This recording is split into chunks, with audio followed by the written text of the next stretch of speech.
traveling down a highway on a motorcycle. They're going a solid 21 miles an hour. A cop pulls them over and says, "Sisters, why are you going so slow?"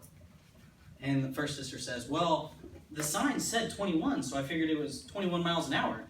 The cop said, "No, it's highway 21, not the speed limit." So he lets him off with a warning and is about to walk back to his car when he noticed the second nun absolutely shaking like a leaf.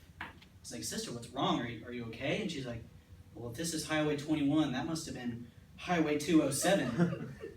So that was a very bad joke.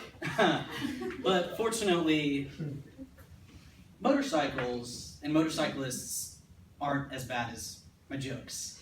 I've been riding motorcycles for about 4 years now. The first vehicle I ever purchased was a motorcycle, and I hope to be riding until the day I die. So today I'm going to talk to you about motorcycles, the history, types of motorcycles, and the benefits of having motorcycles. So, the history, my first topic. History began late 1800s in Western Europe with the construction of the combustion engine, and soon, about 1901, the first American motorcycle company started, Indian Motorcycle Company, started by George Hindy and Oscar Hedren, who were professional bike racers. And then about 3 or 4 years after that, the second motorcycle company started by William Harley and Arthur Davidson, two engineers from the University of Wisconsin, Harley-Davidson. They were American-made motorcycles, and soon they were spread out throughout the country, and people made use of them. And they started becoming practical.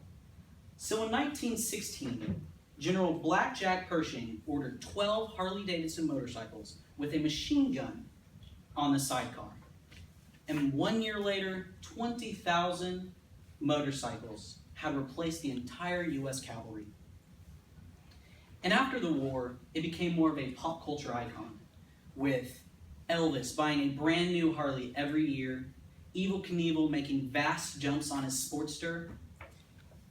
And according to Frank Wicks's book, Between the Horse and the Car, published in 2003, Jimmy Carter, during his presidential campaign, traveled across the U.S. on a Honda Import. So now that we know a little bit about the history, let's talk about some of the types of motorcycles. Now, motorcycles come in dozens of types, but I'm going to talk about just three, basically three main types that most people would recognize. The first being a dirt bike.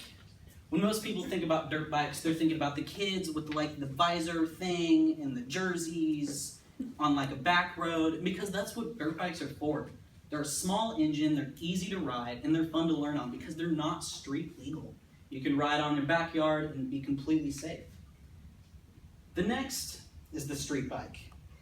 And according to RideApart.com columnist Wes Seiler in his 2013 column, the vast majorities of street bike owners are young men with inadequacy issues, no experience, and bad attitudes.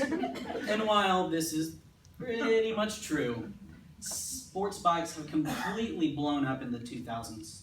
Not literally sometimes, but And they're the easiest to handle and the fastest bikes on the road. And now to my favorite type of bike, the cruiser.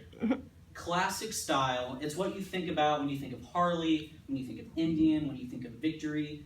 These are the classic low-seat, heavy bikes that most old guys like himself ride. Because I look cool. So now that you know what kind of bikes may be for you, let's learn about the benefits of owning a bike that might come in handy. So the first benefit, according to the DMV.org site, in 2012, author Kat Sachs wrote in her article that bikes use less than 50% of gas that cars use to get to the same location. So cost is a great thing, as bikes cost a fraction of what cars cost. The next is easy parking. You will always be able to find a parking spot. You can park on the side, you can park on the medium, you can park on the sidewalk. You can park wherever you want. You'll literally never be late because you're looking for a parking spot. And then lastly, the coolness factor, which is easily the most important. Because if I had a quarter, every single time a girl's like, hey, that's a cool bike, I'd have a solid 25 cents because my mom loves me. So, in summary, motorcycles are amazing. They can get you from A to B while saving money. They can get you to and from without having to be late, and you look cool doing it. So today I've talked about the history of motorcycles, where they've come from, how they've progressed, the types of motorcycles that you might look into if you're interested in being a motorcycle owner, and of course the benefits that you can take with you. And now, you guys may not look as cool as this guy riding on his Harley, but I don't own a Harley because I'm not rich. But you can still look pretty cool. Thank you.